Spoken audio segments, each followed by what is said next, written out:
Before we begin, we light a candle for one of you, our kith and kin out there listening. When called on, we hold space for a voice, a story, or a name so that no ember burns alone.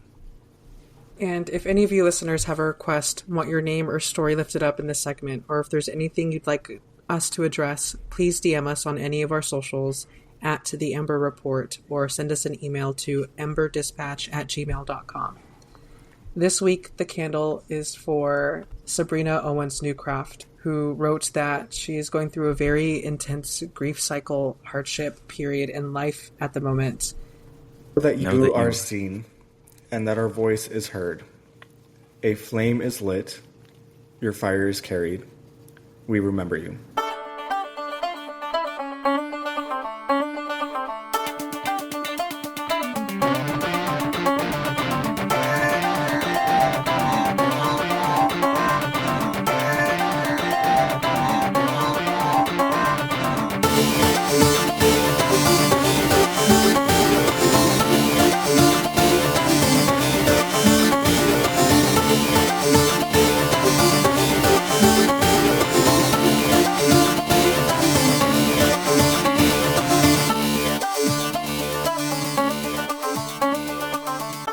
Welcome back to the Ember Report, where we're still doing things differently, but more on that later. I am Lydia, the voice in the flame. I'm Len, the Witch of the Crossroads. And I'm Sebastian, the Sorcerer of Annihilation. Here is where we raise the lantern for the exiles. Keep the tea hot for the queers, the cunning folk, and the activists who never fit the mold. Please remember to follow us everywhere you can get on social media at The Ember Report to keep up to date on things. And join us at our Patreon at patreon.com/The Ember Report. This week we are just us today at the news desk, but it's going to be a little bit relaxed. We will talk about that in a moment. But before we get into that, let's just... Yeah, I'm riffing. Just come on in, family. Do it. Come on in, family. The fire is kindled. The Sabbath begins now.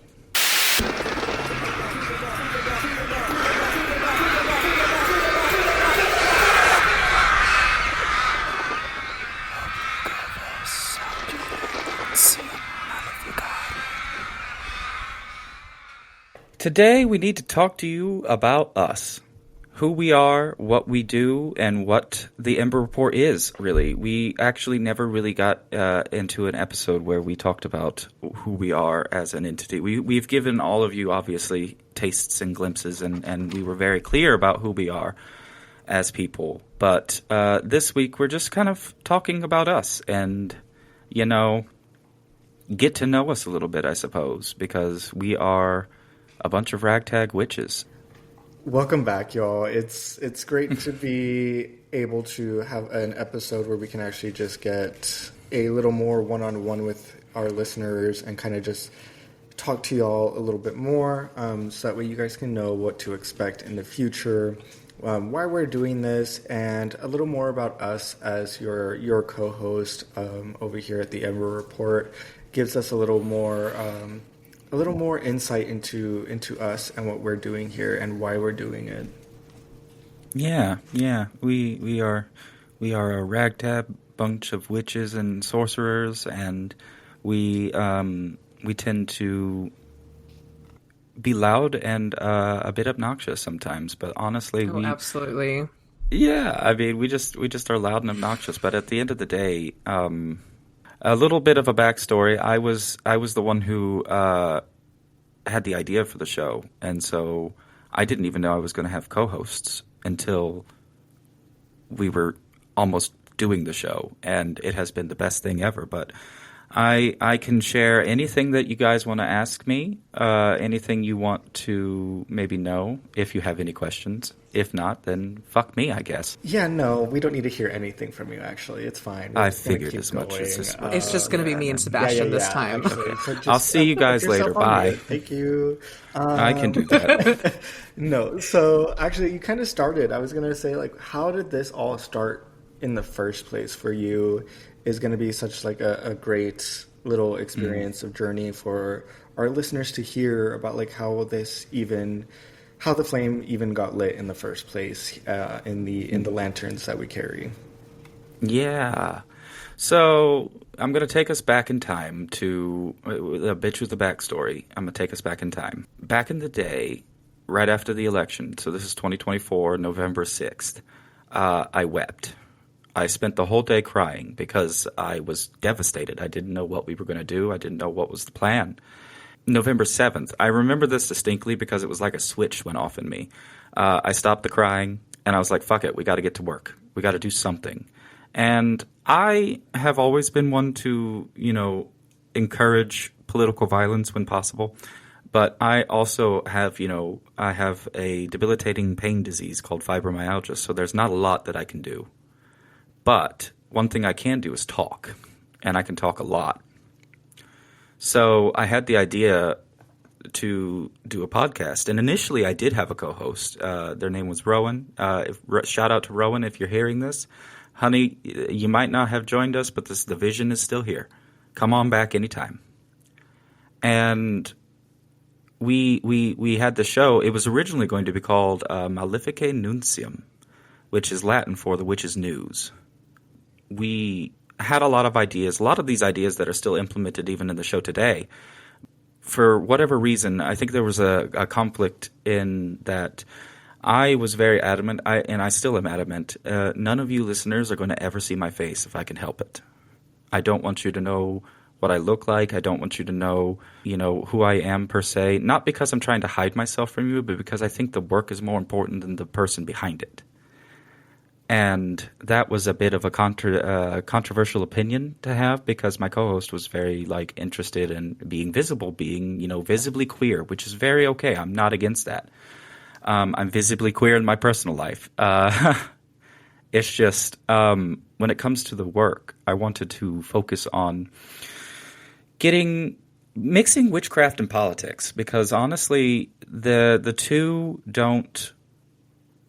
They say they go together, but I very rarely see witches, unless they're mad and just posting on social media, actually organize and get together and try to work together to get through to this, fascist regime and bring it down. When Rowan left, I was very disheartened because I thought now the show can't happen. I can't do it by myself. And then about a few months went by while I was still cooking on it and thinking on it, and then I was like, fuck it. I'm tired of waiting for permission to do this. I'm just going to do this. And so I started editing and learning how to do GarageBand. The themes and the stuff our theme songs and such are literally because I spent 24 actual hours learning how to use GarageBand so that I could edit the show and have a jingle. And, it wasn't until literally the 11th hour, a week before I was supposed to begin recording. I was going to do it by myself. I was just going to have guests on and kind of riff. I jokingly tell people if you want a taste of what that would have looked like, go back and listen to the episode with Marshall because it was just the two of us. And that's honestly what the show would have been probably. But I'm much happier with this because I don't know what it was. I just had this really strong fucking urge to be to put out on my personal socials if anybody was interested in co-hosting with me. The show is pretty much already set up. It's just I could tell you the vision, and if you like it, you can join. And lo and behold, this anonymous-looking account messages me, and there's no posts, nothing. It was just okay, who the fuck is this? And it was Lynn. And Lynn was a motherfucking lifesaver. She came on at the 11th hour. She had so many great ideas. She was so hesitant at first to be let me jump in full force. And now she's like, all right, guys, we need to do this. We need to do that. We need to do this. And she's really commanded the show, and I love it. And then we were about 3 episodes in, but then Sebastian came along because Sebastian was I jokingly say Sebastian was our first superfan because he was on it with the liking and the reposting and the commenting and actually being engaged. It's almost like Sebastian was hungry for a new show. And Sebastian came on, and then we've been together ever since. This is our 10th show. We've been going for 10 weeks now. 10 weeks now. And honestly, I, it's been so good. It really has. This has been the best time of my life. Do you have any questions, Lynn? No, no. Wow. Fuck you, Lynn. No. Actually, I wait. don't want to talk to you at all today. That's No, I'm just kidding. I probably had that coming somewhere. No, I mean it's very like the history is very simple, but it was the content that I was very interested in because I wanted there to be a show that was kind of like I jokingly told some of my partners that I was aiming for John Oliver but for witches. Like the last week tonight where it was like, okay, a recap of the week's news, like through a witch's perspective, and also like encouraging other witches to fucking get out there and do something. And that's what really took over, is because I really was tired of the little bit of talk that you would get on like some podcasts where it was like, they were angry and so they wanted to do something and they were like, this is what we need to be doing. But that's so few and far between because a lot of witchcraft podcasts are very geared at educating and, talking about maybe stuff that's along those traditional paths. I think we have enough of those shows personally, and they're all really good. There's not like a really bad one that I could recommend somebody personally. Like the ones that I listen to, I think are really good. Like, New World Witchery with Corey, Thomas Hutchison, Southern Bramble with Austin and Marshall, and, countless others that are out there. But, like, it's one of those things that we don't have a strictly politics show for witches, and that needs to change. And so we changed it. We created the Ember Report, which is, a lantern that gets raised against the gathering dark of the tides of fascism. It's truly meant to be a lantern that gets raised to point not just to the news and say, hey, these are actually some news stories worth your attention, but it's also like lighting a lantern and showing you that you're not alone, that there are other witches out there who are just as mad and ready to do something, as well as witches that are doing something and just need more people. I love that because you kind of are answering all the questions that I had came up with. So I lied. I do have a question. Yes. You told us a little bit about your initial vision for the show. Has it changed at all in the time that since we started, and where do you hope to go from here? Ooh, that's actually really good. I would say the vision has changed a little bit. Not in like the way we format the show has changed. Like we normally would just get right into the news, and we're kind of switching that. So like small formatting errors are different, but I think the message is pretty much the same. It's fuck fascists, let's do something.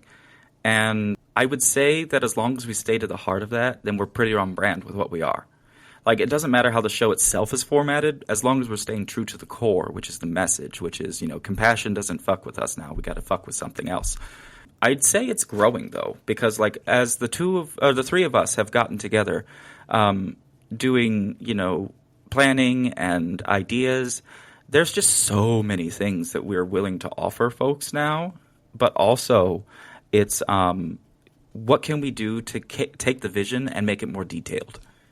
Like, the vision is very broad. Getting witches together to do political magic against the authoritarian regime, that's a very broad statement. But when we start getting into the intricacies, like the ideas that we have whenever we sit down and brainstorm, because, like, believe it or not, listeners, the three of us like to hang out on the phone and just talk. Like, we like each other, I think. Maybe. But speak for yourself. Yeah. I'm just kidding. Yeah. But like the vision itself is still pretty the same. I think it's important that we include, like, we had to switch the format up because honestly our guests were being really lovely, but just kind of how do I say this? Offloading all the news on you at once might put you off to listening to the rest of the show. And honestly, the rest of the show is where the meat and the potatoes is at.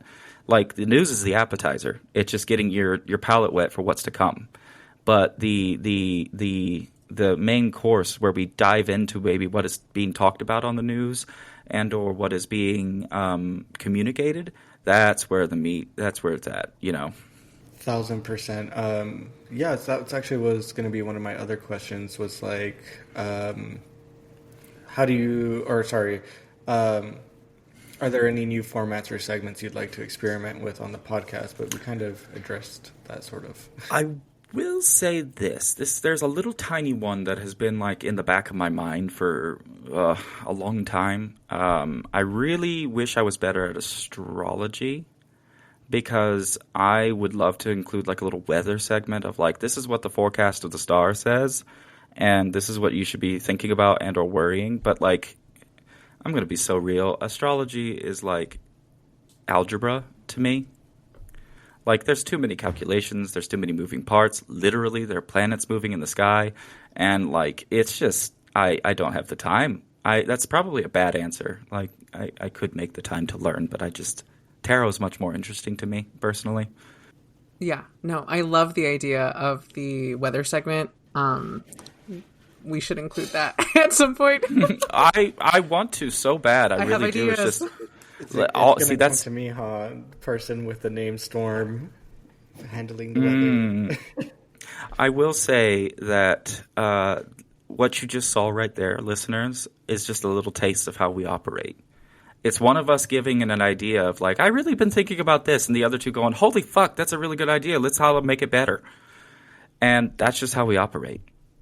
Perfect segue. I think this would be like a good segue. I think is, since we've been talking about like kind of how we all interact, is the last, or not last question, but one of the segue questions for you, Lydian, would be, how do you see our roles complementing each other to create a cohesive and engaging show?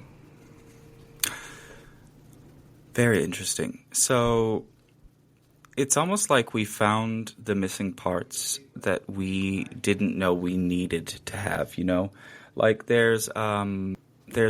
Lynn is the fucking research guru. She might not think she is, but the reality is she can find information faster than anybody else.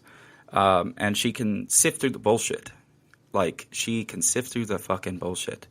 Sebastian is our resident sorcerer. Sebastian literally knows the magic. He has so much experience with magic that literally I can be like, this is what's going on. He'll be like, work this and do this and then use this.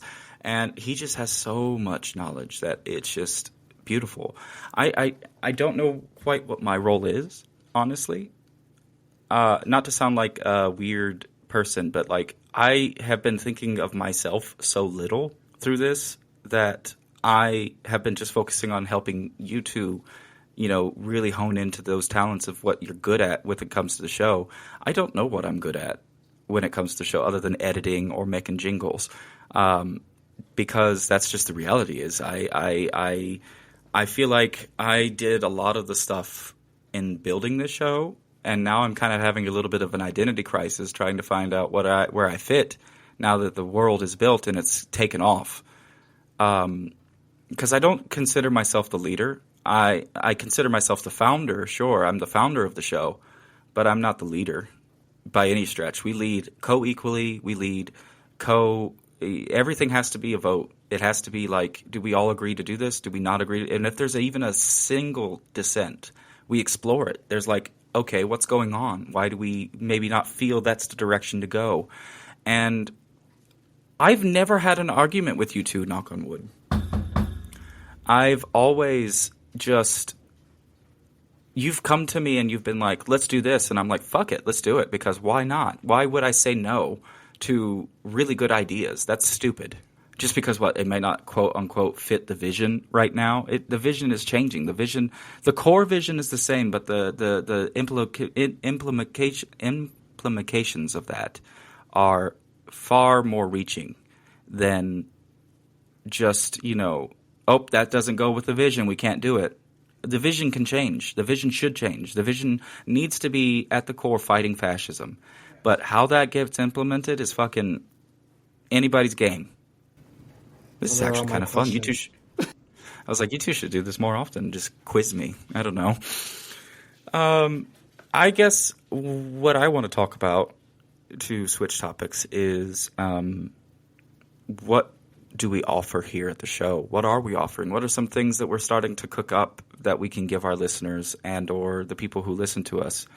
because we have so many ideas that, like, sometimes I go, I don't know how we're going to implement all of these, but I know we will. And I think we should talk about that. So now it's time to turn it back around. What do we offer? I think this is like a good point to talk about some of those special kind of experiences that you get when you join our Patreon and the Discord, and things like that. So our Patreon is fantastic. It's honestly extremely affordable, even at the highest tier. We are not trying to be so exclusive that only the rich can join. That's not our goal here. The goal here is that we are doing our best to make things affordable, but also so that way the monthly payment that you're paying is also keeping us doing this for you guys, right? So it's just going full circle. And the Patreon is fantastic. The Discord is fantastic. There's a lot that you get. So like, for example, we each kind of manage a tier, if you will. We are the point of contact for our respective tiers that we kind of look over, and then on the highest tier, all three of us look into it. We all three of us look into that in various ways. I will say this, though. When it comes to who manages what tier, listeners, you don't need to know that. If you want to find out, join the Patreon. We're not going to just be like, oh, I'm only going to join because Sebastian's at tier 1 and Lynn's at tier 3, so I don't want to hear from Lynn. No, you're going to find out when you join who manages what tier and what you get for that. But it is really cool because all of us have a lot of ideas for our own specific tiers, but also just ideas that we share across the tiers because they're like fucking good ideas. And regardless, you're going to hear from all three of us anyway, so deal with it. Yeah, deal with it, seriously. Yeah, all three of us will be interacting on all levels across the board. It's just yeah. There's not a single person that's going to hear from me at tier 1 that won't hear from me at tier 4, you know? Like, it's going to be this. It's still us. It's just we have things. It's easier to manage tiers when it's just one person managing a particular tier. And that way we don't lose anybody in the sauce, which can often happen when you get a Patreon. Is we're very aware that we don't want to lose any of you, and we want to interact with you as much as possible and be accessible to you. And so it's one of those things that you just need to join the Patreon because we do have a lot of goodies, and Sebastian's going to get into that, I think, a little bit more. But it truly is like what he said. We made it super accessible. Like $1 a month. How many other shows let you have a whole post show and access to the Discord community for $1 fucking dollar? I got laughed at, actually, when I initially set those prices. I got laughed at by some of my friends who also do like content creation. They're like, you should at least make it $3. And I'm like, but no, that's missing the point. I don't want you to have to break your bank to hear us speak. I want you to be able to hear us talk and riff and have fun, and you not even have to think about it, because let's face it, if you do a monthly subscription at $1, you can set it and forget it, just like our spells, you know, and you get us forever. But the more you give at each tier, the more we bring you into the project. There is a thing where we're working towards a specific goal with our Patreon, and I'm not going to get into that on the main show. We can talk about it in the post game. But it's very like we're working towards something. So the deeper you get into the Patreon, the more we share with you about what our ultimate dreams and goals and visions are. And I really don't think you should miss that.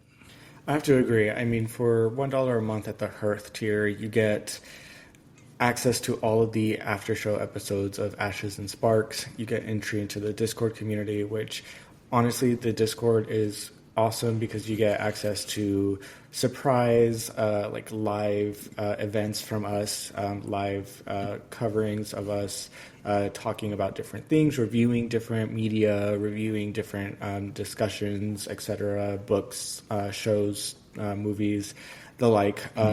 We get into you get more actual one-on-one interaction with all of us. on the Discord, because we will actually be in that and be a part of your, like, oh, what was the after show discussion? What was all of those different things? So you get a lot already just from that $1 a month. And then moving into the circle, the $5 a month tier, you get to everything from tier 1, but you get also priority in Q&A, which are answered on air or in Discord. Usually it's going to be on air. You also get to start voting on upcoming topics, themes, or guests. And you get a special circle role in Discord, so that's something there. And the lantern bearers at $10 a month, you get everything from tier 1 and 2. You get your name read aloud in the episode credits as a supporter. You also get early access to merch, to like spell PDFs, to all the little things that we kind of drop onto the Patreon. And you get some exclusive like ritual spell outlines shared only with your fellow lantern bearers. And then for $15 a month, you get the Keeper of the Flame. And this is for those who want to carry the vision with us. Flame Keepers not only support the show, but they help us build it towards something greater. So you get everything from tiers 1 through 3. You get seasonal thank you notes, digital or handwritten if we are able to. You also get recognition in Discord as a top supporter. You get behind the scenes audio about what's inspiring us, and you get early glimpses into some of the bigger visions that we have. And then just to kind of return back to the concept that all of us kind of are a touch point for one of the tiers, and then all 3 of us manage the 4th tier. Together, is that we actually offer some little surprises here and there.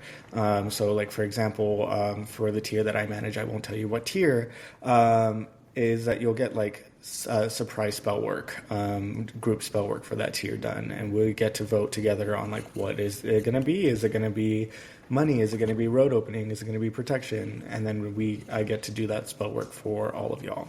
Yeah. What Sebastian said. Honestly, the Patreon is kicking off. It's good. There's lots of good goodies. All like, if you go there, there's so much stuff on there already. You'd think we'd been there for years. Like, we whenever we get a good idea, we're like, fuck it, put it on the Patreon. Or if we get this, we're like, put it on the Patreon. And honestly, it's great. We love the people that have interacted with us. We love the people that ask us questions, because the questions are really good. Keep doing that. Come join us. Seriously, we have a great time over there on every Tuesday at 3 p.m. We're not going to tell you what time zone, though. That's for you to figure out. That'll be a fun challenge. Right? Just be like, 3 p.m. What time zone? Good luck. Yes. We're Hunger Games it up in. Yes. Lynn, what is on your mind? What do you think? I don't know. I'm going to cut that. But like, what's on your mind? Uh-huh. Uh-huh. Lizard. No. Uh-huh. Lizard. Lizard demons. Yeah.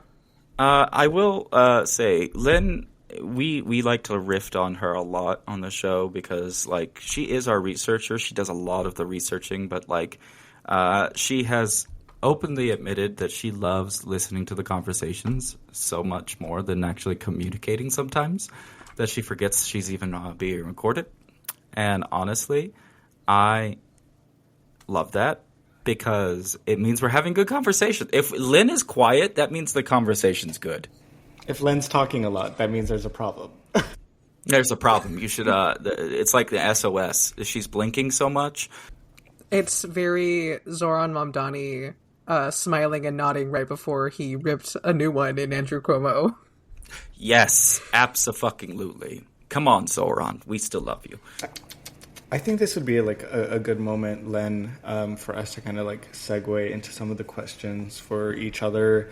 It's like, I think it'd be nice for our listeners to know a little bit about you, a little bit about your background and your practice, where it's kind of going, what you're willing to share, of course. Yeah. Nothing. I don't want to tell you guys anything. I figured no, as I'm just much. kidding. Okay, so I did write out, because I am so bad at talking about myself and communicating in general that I have to like write a script for myself, okay? So even for the, which I haven't made yet, but the post on Patreon, like introducing who I am, what I'm doing, I'll get to that eventually. I promise. I'm just anyway.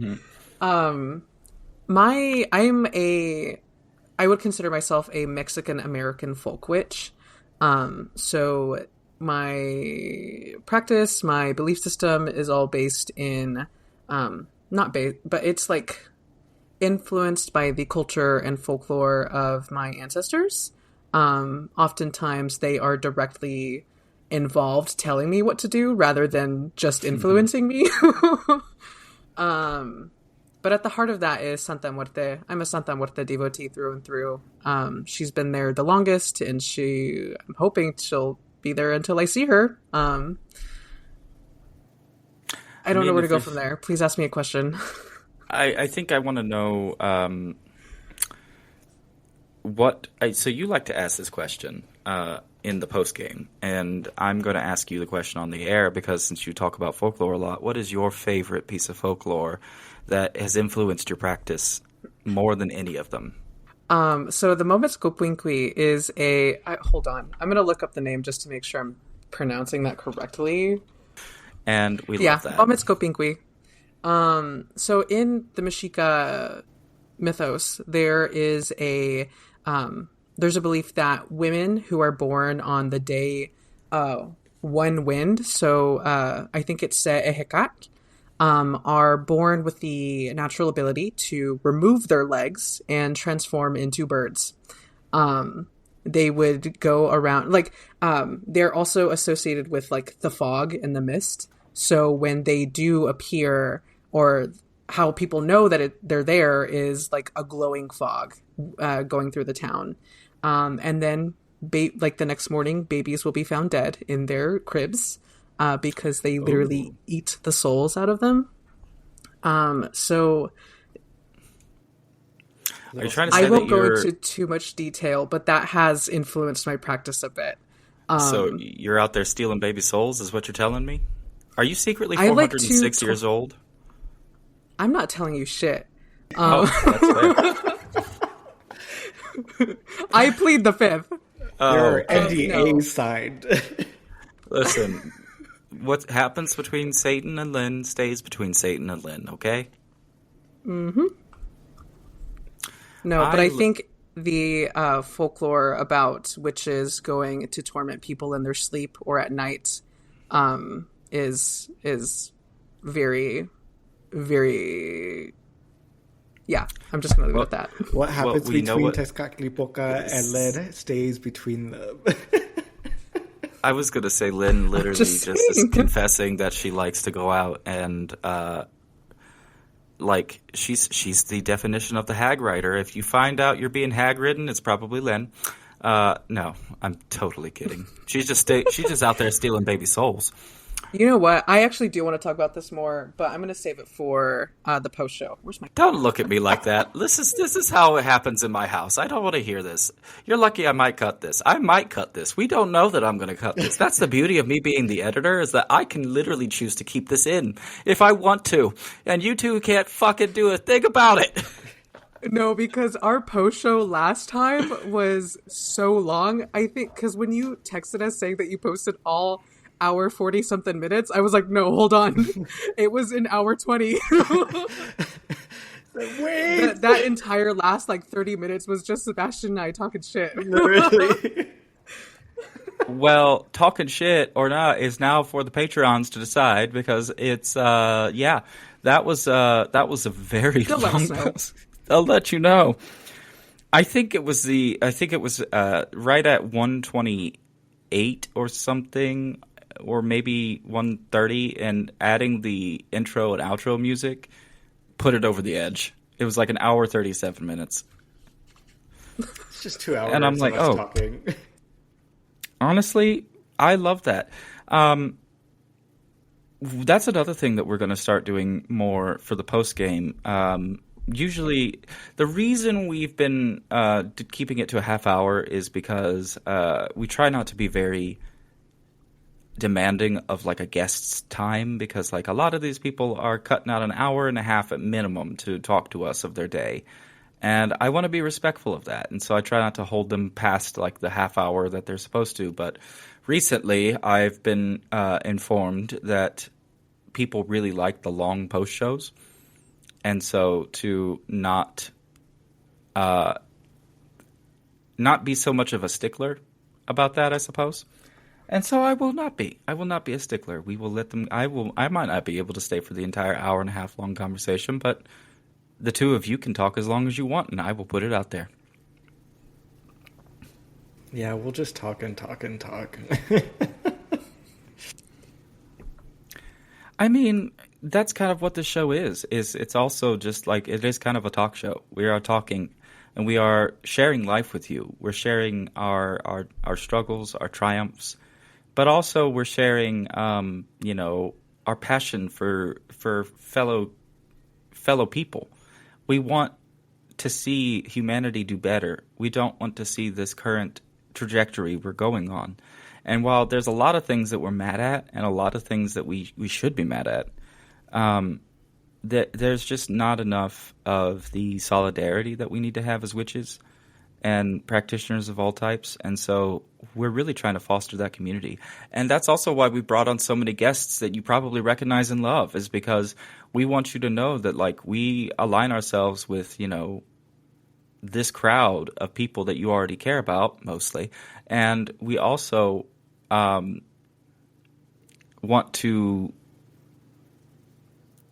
let you know that there is like a larger scheme at play and that we're trying to get big names to join, so to speak.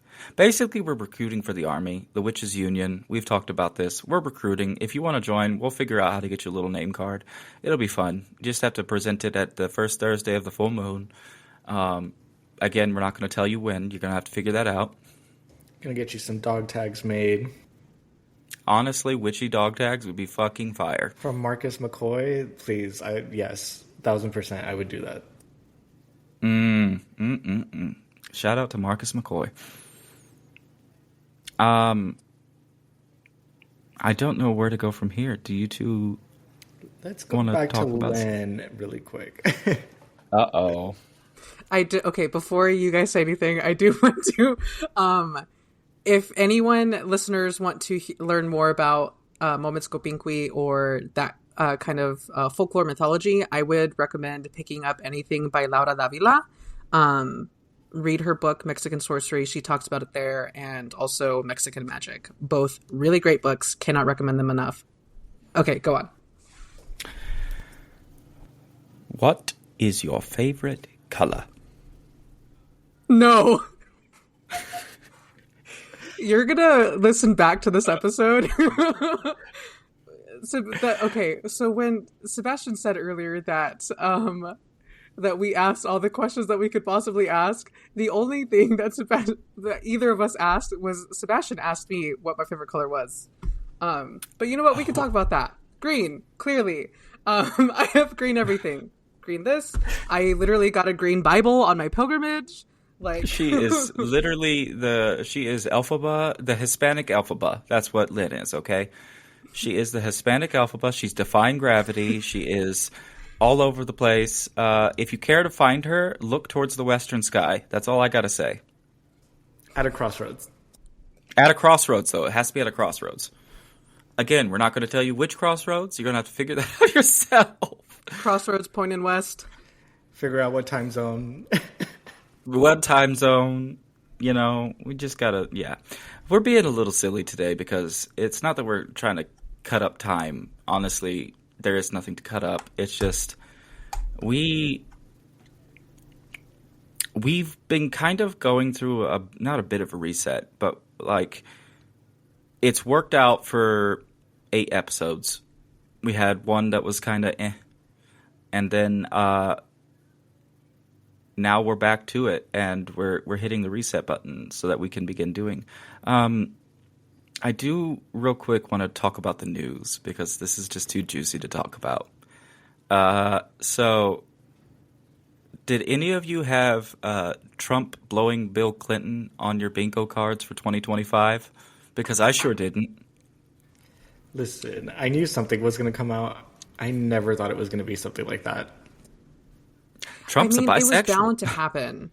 Have you guys, like, not, like, specifically with who it was with, but, like, there was a joke, I don't remember how long ago it was, but, like, the way that Trump talks shit about people, like, I saw somewhere someone said that in another life, in another world, he would be on RuPaul's Drag Race as a judge, Oh reading my these God. bitches to filth, like... Her name is Anita DeWall.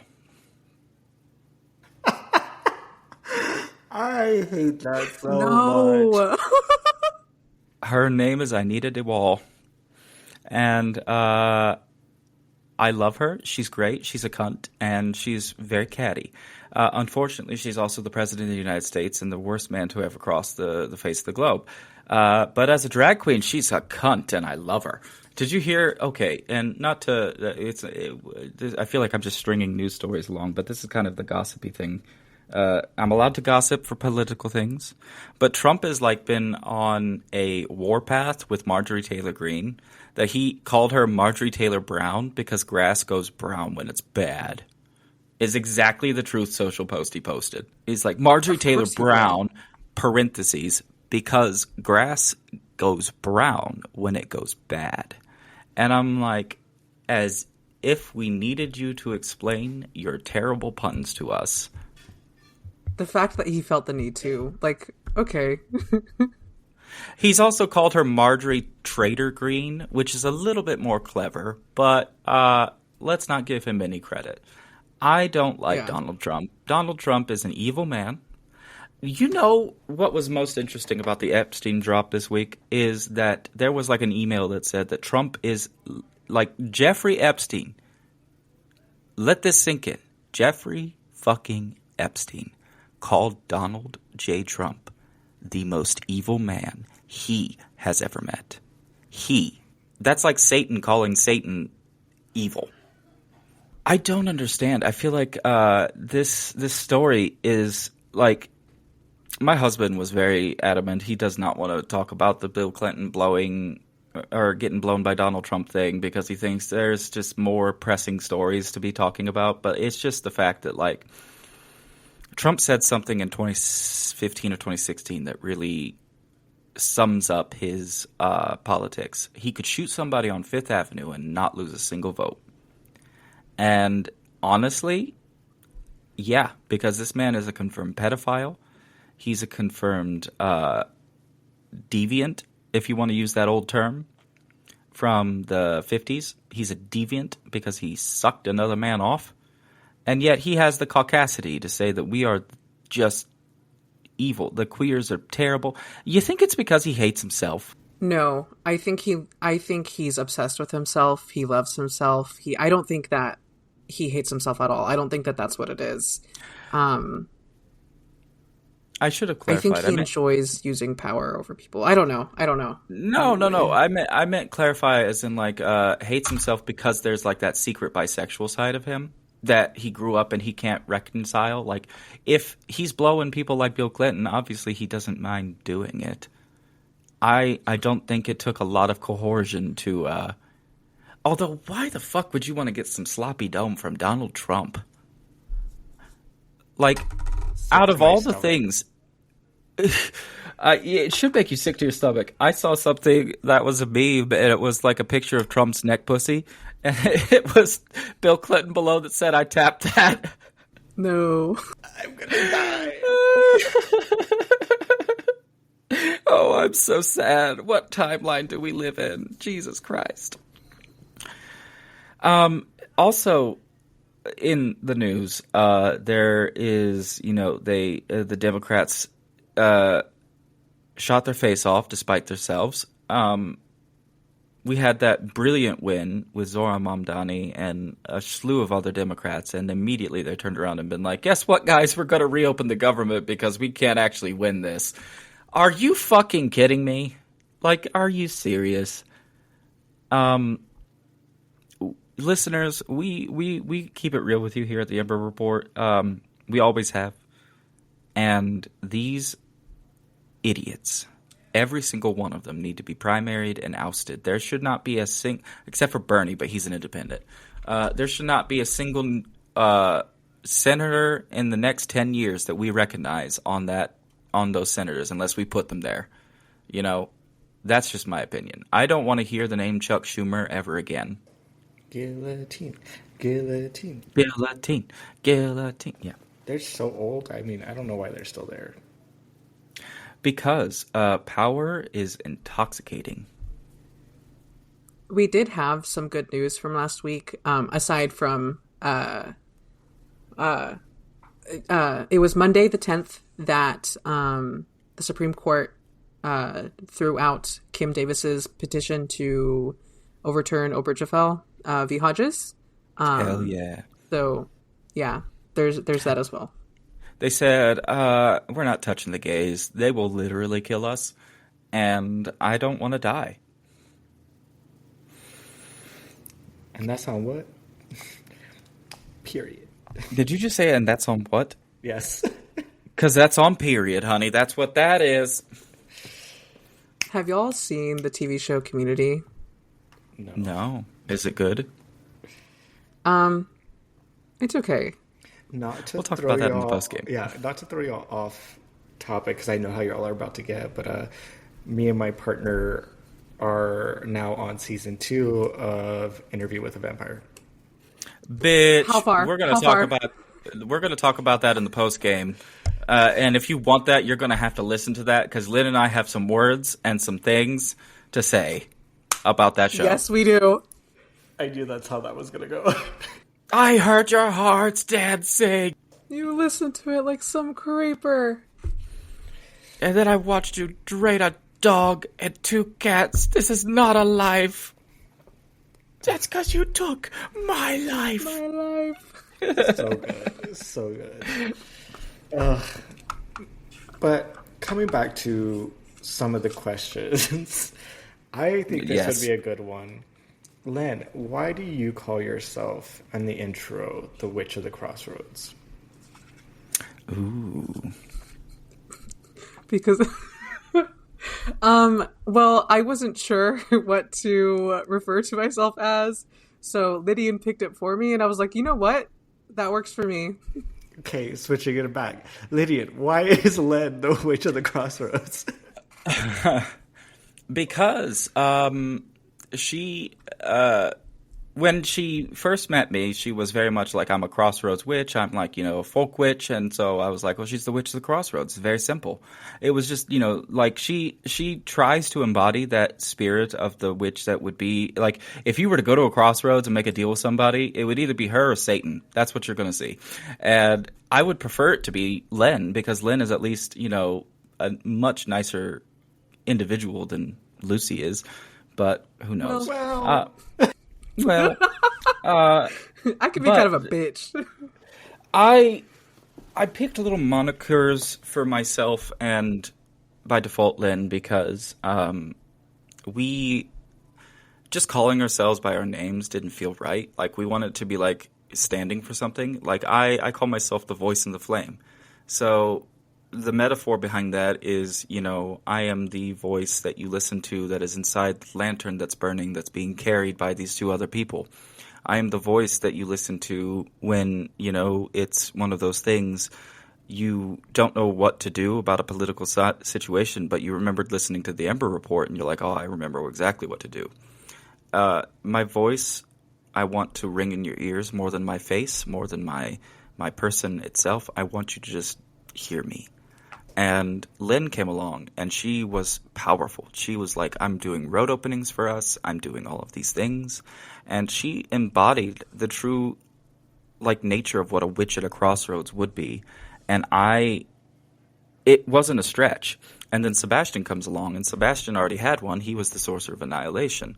Although he might change that. He's been thinking about it. But, it just fits. We all have our monikers. I jokingly like to say to people that we're kind of like, have you ever seen the movie Underworld? Yes. I love that. I haven't. So in the movie, a brief synopsis, there are 3 vampire elders that kind of rule over the coven. And they each switch off after 100 years or so. Like, one awake, two asleep. That's the way of it, right?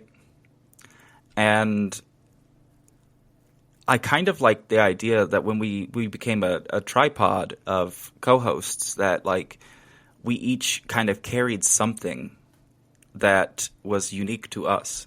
Like Sebastian, he's the sorcerer of annihilation because, let's face it, he has all these goddamn wrathful spirits that just blow people up. Lynn, you're the witch of the crossroads because, honestly, I wouldn't want another crossroads witch at my side. I'm the voice in the flame. I just want you to listen to me. I don't want you to, like, idolize me. You know, that's why I don't want my face out there. I don't want to be idolized.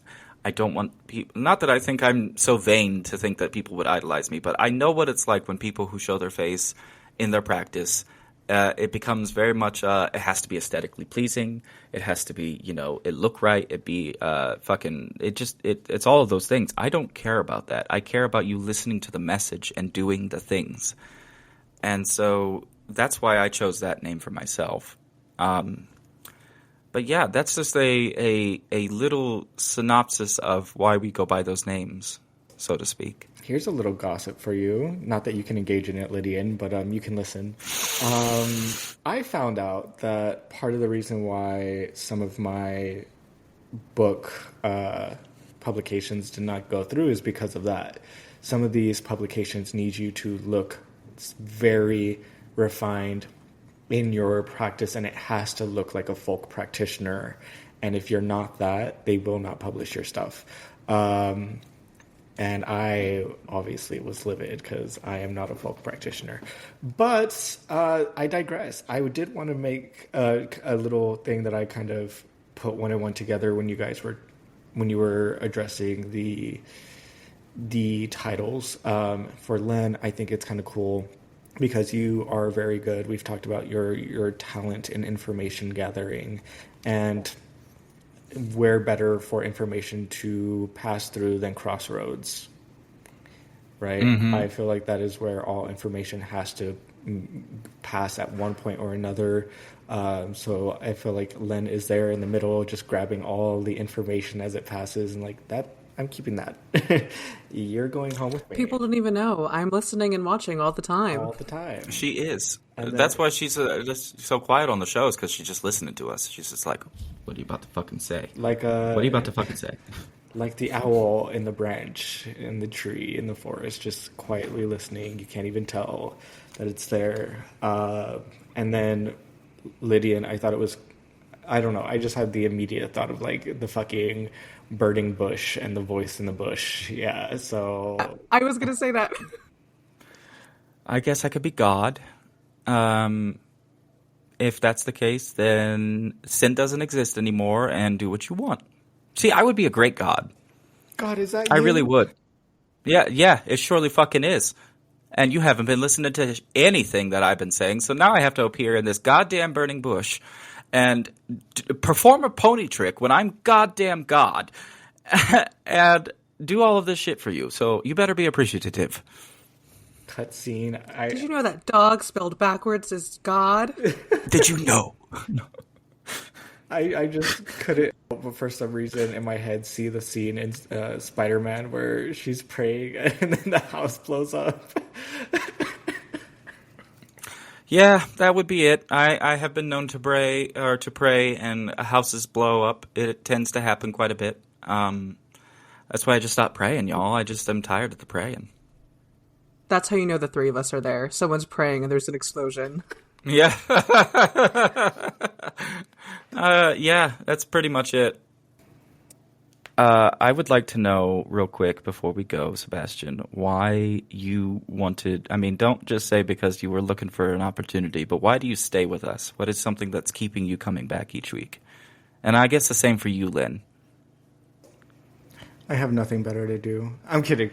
Wow. I should have just asked the goddamn magic 8-ball up there. I'd have gotten a better answer. No, like I take this so seriously because the days that we record, I still have to go to work after. So like this is something that I truly care about.